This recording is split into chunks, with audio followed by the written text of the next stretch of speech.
Bonjour à tous! Je me présente, Mélissa, une curieuse de nature, et je vais rencontrer l'artiste peintre et l'auteur Suzanne Joanne Labrie dans le cadre de la série d'entrevues Peintre avant tout.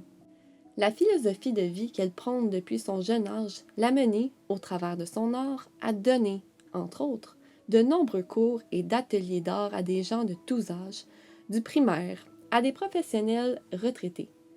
La souffrance de vie exprimée par les gens rencontrés sur son parcours est venue profondément la toucher. Et c'est ça qui l'a motivée à entreprendre toutes sortes de recherches pour mieux comprendre l'humain. Ce qui donne tout le sens au travail de conscience qu'elle pratique elle-même et nous partage généreusement aujourd'hui. Ben, bonjour Mélissa, ça fait plaisir de te voir à nouveau. Ben moi aussi, je suis contente de te voir. Comment ça va? Ça va très bien, il fait super beau, je suis en pleine forme.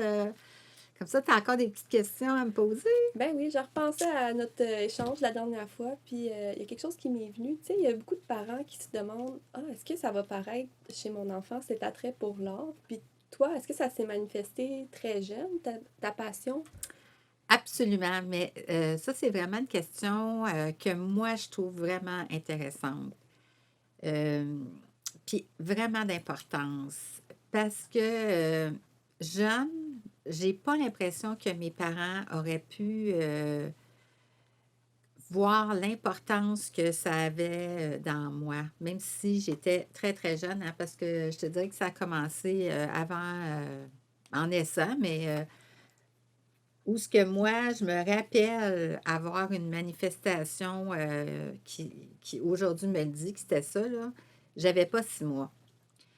En plus, on était d'un milieu assez précaire d'ouvriers. Fait qu'on était vraiment, les gens étaient encore plus occupés à la survie. Fait que j'ai pas l'impression qu'un parent aurait pu à ce moment-là se rendre compte de qu'est-ce qui m'habitait. Aujourd'hui, je dirais que ça serait quand même un défi pour les enfants, mais il arrive jamais rien pour rien. Pourquoi que je dis ça? C'est que moi, comment ça a commencé? C'est que j'étais l'aînée de la famille et euh, bon, à cette époque-là, qu'est-ce qu'on faisait avec les enfants? On disait c'est des enfants, ils ne comprennent rien, tu sais, ils sont tout petits. Tu sais, on avait pas mal cette allusion-là.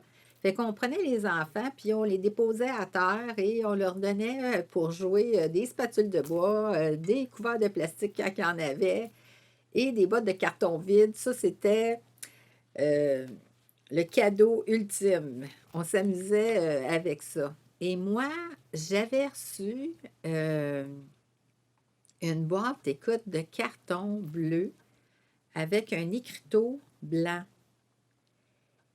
Je ne parlais pas encore, imagine, et j'étais fascinée à suivre le tracé blanc. Je vérifiais, tu sais, je peux te le dire aujourd'hui, mais je vérifiais s'il y avait un défaut de tracé. Imagine, là, tu sais, ton parent est à côté de toi. Moi, je joue entre les jambes de ma mère, là, tu sais, elle fait son repassage, puis ses affaires. Et comment ça se fait qu'on examine? Ça, c'en est un signe. Être aussi Mhm. contemplatif, aussi admiratif devant quelque chose, dans la beauté, c'en est un signe. Euh, Puis pourquoi tu penses que ça s'est manifesté aussi jeune? Tu disais que tu n'avais pas 6 mois. Est-ce je que tu pense, penses ouais, je pense que je suis née avec l'art dans l'âme que c'était déjà. déjà ancré dans ton toi Oui, profond, dans ta absolument, personnalité? absolument. Et il fallait que ça se manifeste. Puis, ben, il fallait, ça se manifestait de façon tout à fait naturelle dans tout ce que, comme par exemple, quand je te parle de la boîte de carton, là, moi, j'ai essayé plus tard, là, dans des exercices que j'avais à faire, par exemple, à l'école, de reproduire des lignes parfaites, là. Écoute, je voyais tout le temps une petite erreur, hein. Je travaillais beaucoup à ce tracé-là, à ces lignes-là. Et ce que ça a fait, c'est vraiment m'imposer une sorte d'intériorisation pour me demander comment faire pour arriver à avoir une perfection dans ces tracés-là. Mais au fur et à mesure, avec le temps, on vient on y arrive. Mais il y a d'autres choses qui se passent dans ce temps-là. C'est que euh, toute cette intériorisation qu'on a besoin, tu sais, ça fait qu'on n'est pas nécessairement un enfant qui va avoir besoin de communiquer ou qui va avoir besoin de parler ou qui va avoir besoin de jouer avec un autre. Tu sais. On est bien avec le papier, les crayons. Ça, c'est notre monde. Fait que, tu sais, j'aurais pas pu voir, par exemple, aujourd'hui, mettons, dans une garderie, à être tout le temps motivé à quelque chose, à pouvoir atteindre ce niveau-là. Mais tu sais, dans la vie, il n'arrive à rien pour rien, là. Chaque enfant vient au monde dans la période qui lui est attitrée. Mais pour moi, ça a été un aspect qui était très révélateur. Puis au fur et à mesure que tu grandissais, est-ce qu'il y a... comment ça s'est développé cet intérêt-là? As-tu des souvenirs vers 4-5 ans? Aux journées avant ça, Oui, là, c'est ça. ça a toujours été le papier, les crayons, une fascination. Mes grands-parents, tu sais, j'étais une des... On était deux qui étaient nés dans la famille, dans deux frères et sœurs différentes, là. Tu sais, j'avais une cousine. Fait que moi, c'est sûr que je recevais tout le temps du matériel de dessin, du papier. Ça faisait mon bonheur, puis ça m'occupait. Fait que, il pouvait faire ce qu'il avait à faire. Je me suis mis des petites notes en passant pour être sûre que je réponde bien à tes questions. Euh, mais je passais mon temps à vraiment me concentrer. Puis qu'est-ce qui arrive aussi qui est, on va dire, qui est surprenant quand tu poses la question si on a des attraits personnels. Moi, j'ai remarqué qu'un enfant, quand il arrive dans une famille avec quelque chose de développé à un niveau quelconque dans une autre vie, bien, il l'emmène, hein? Fait Mhm. que quand il naît, l'âme va faire en sorte que les situations vont se disposer pour lui, comme je vais m'expliquer. Comme par exemple, tu remarqueras peut-être, tu sais, il y a des enfants qui naissent, puis bon, tout est correct. Il y en a un qui arrive, puis là, c'est que des pluches. Ils sont intéressés juste par des petites pluches d'animaux. Bien, les gens vont être portés à y offrir ça, ils vont être portés à l'emmener voir des animaux. Tu sais, ça nous ravigote de voir Mhm. un enfant passionné par quelque chose. Mais c'est la même chose dans tous les domaines. Ça ne veut pas dire que c'est ancré dans la génétique. C'est vraiment plus ancré dans l'âme et l'âme attire ça à lui. Fait que moi, ce que ça a fait aussi, c'est que tout le monde qui était autour de moi, qui voyait ma fascination pour le papier, le dessin, ben, il me donnait tout le matériel d'artiste ou de bureau qu'il y avait, qui ne servait pas. J'ai même eu un voisin de mes parents vers l'âge de, je dirais, peut-être 12 ans, tu sais, je gardais beaucoup. Et lui, travaillait dans de la fourniture de bureau, tu sais. Je ne sais pas exactement ce qu'il faisait, le monsieur. Mais il me demandait à un moment donné, est-ce que ça t'intéresserait? Écoute, j'avais les yeux sortis de la tête, hein, toutes sortes de petits outils, là, des petites mines de crayons pousse-mine. J'avais même pas de crayon, j'avais jamais vu ça encore. Eh oui, des pinces, des cartables, du papier. On jouait à l'école, écoute, ça me fascinait. Et j'ai même eu un voisin qui m'avait donné un crayon mécanique d'une compagnie allemande là, qu'à ce temps on connaît très bien, qui faisait du matériel de dessin. Ah ben là, une vraie phobie, j'adorais ça. Il me semble que, tu sais, on est jeune aussi, on pense que parce qu'on a le matériel, on va encore mieux travailler, mieux dessiner.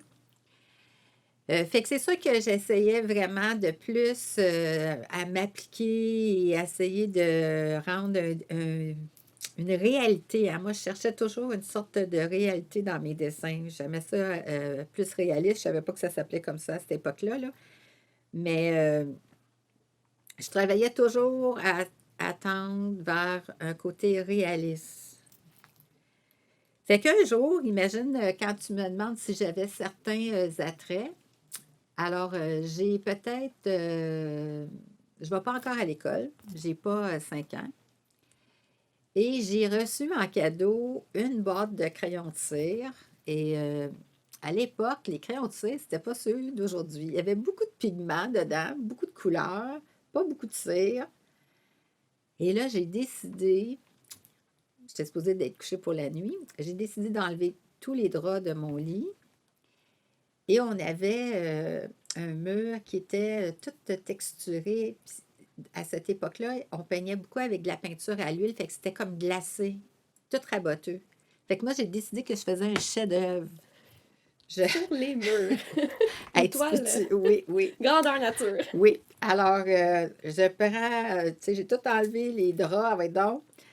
Et je me vois encore, là, je te sautais ça, puis ah ouais, change de couleur, puis tu sais, puis là, bring, bring, hein, parce que le matelas, le lit cognait sur le mur. Fait que ma mère, elle arrive, puis elle me dit, qu'est-ce que tu fais là? Hmm. Ouais, Elle peut ben, être contente. non, elle n'était pas très contente, parce que la cire, ça s'enlevait pas de Oh même, tu là là. sais. J'ai dit, je fais un chef-d'œuvre. Mais tu sais, elle s'est jamais posé la question, ma mère, comment, où c'est que j'avais pris ça, un chef-d'œuvre? Tu sais, il n'y avait personne qui était dans l'art. J'allais pas à l'école. Avec des chefs-d'œuvre, là. Écoute, j'ai fait celui-là. Et un jour, tu vois-tu pas, on avait un bureau qui avait été, un bureau en bois qui avait été repeint dans une peinture assez opaque, gris-vert. Puis il y avait des tiroirs, comme trois, quatre tiroirs, puis un grand, il me semble qu'il y avait un miroir. En tout cas, je m'aperçois qu'il y a un rouge à lèvres, là, rouge. Un beau rouge vif, là. Hey, rouge, oui, rouge vif. Mais ça aussi, c'était tellement pigmenté. Assez, là, j'ai monté, j'ai ouvert les tiroirs, je me suis fait un escalier, j'ai monté et j'ai commencé. Écoute, hey, je te glissais ça, là. Wow! Ben, la peinture a toute levé. Où ce que la, Oh non. où ce que la couleur était du rouge à lèvres. Fait que oui, j'ai fait une coupe de chefs-d'œuvre. J'ai même aussi vu à un moment donné, j'avais les yeux, tu sais, sortis de la tête. Mon père avait un blaireau qui faisait la barbe. Tu sais, c'est un gros pinceau, hein?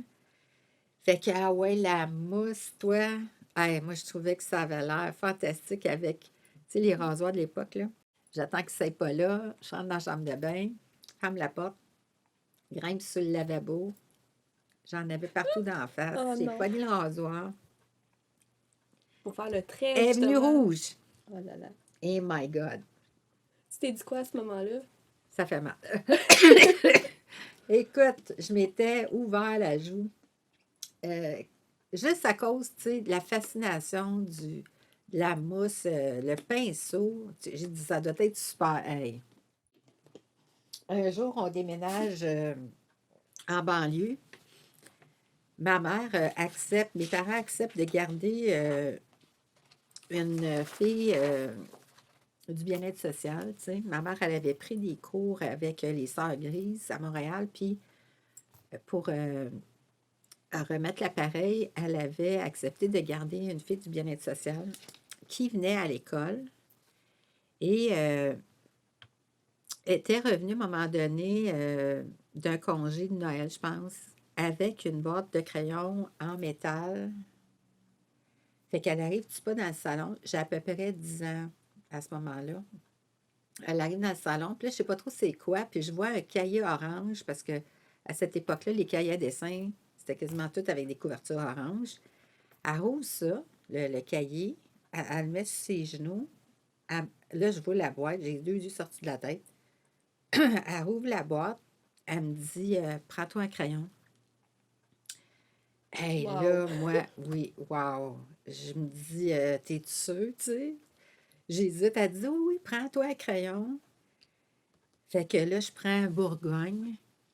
Elle dit fais un trait sur le papier. Et là, je m'élance, tu sais, puis là, je sens une texture que j'ai jamais sentie. C'est pas de la cire, ça s'effriche, tu sais, puis c'est tout tendre. Puis là, je suis toute comme Subjugué.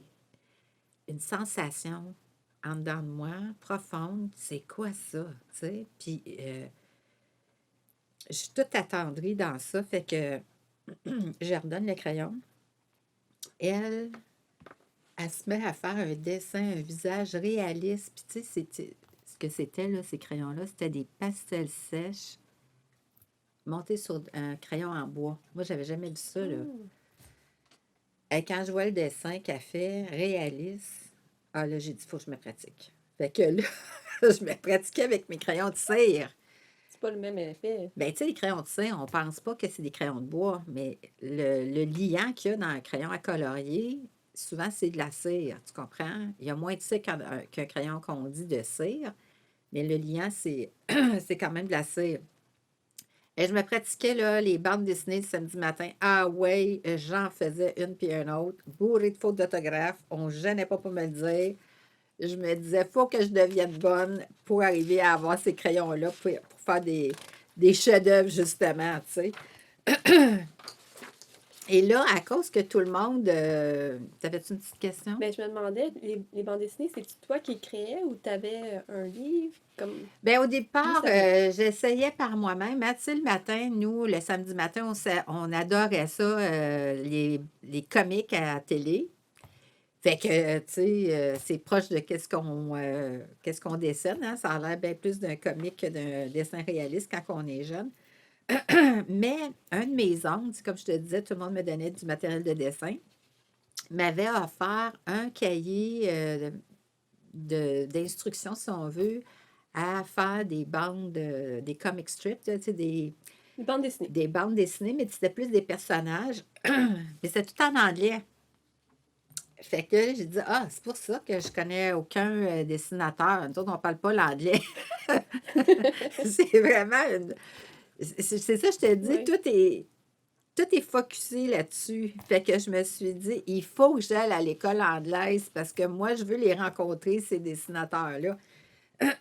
Fait que oui, je me suis mis à regarder comment qu'on faisait, mais tu sais, moi, j'avais pas cette façon-là de suivre des étapes. J'allais plus avec ce que je chantais en dedans de moi pour tenter d'essayer de dessiner ce que je voulais dessiner, tu sais. Fait que ça m'a beaucoup amené du dessin comme ça à différents médiums, à développer ma passion, à travailler dans l'aquarelle. Puis, tu sais, le temps qu'on va à l'école, le petit peu de temps qui nous reste, ben j'emmenais mon matériel partout. Chez mes tantes, partout, chez ma grand-mère. J'ai passé des étés à dessiner, tout en travaillant des petits emplois d'été. Et même quand j'étais avec mon conjoint, moi, les moments où l'inspiration montait, il fallait que je le mette sur Sur papier. papier. Hum. C'était comme si, puis c'est encore comme ça aujourd'hui, c'était pareil comme si je prenais conscience que il y avait un message qui cherchait à me parler de moi. Tu sais, parce que, regarde, même aujourd'hui, si je veux savoir, si je suis bien, bien, bien occupée, puis si je veux savoir vraiment comment je me sens en dedans de moi, je vais faire un dessin. Et là, je vais voir si, parce que j'ai appris ça comme ça, hein. À un moment donné, j'étais en colère, une colère épouvantable, plus jeune.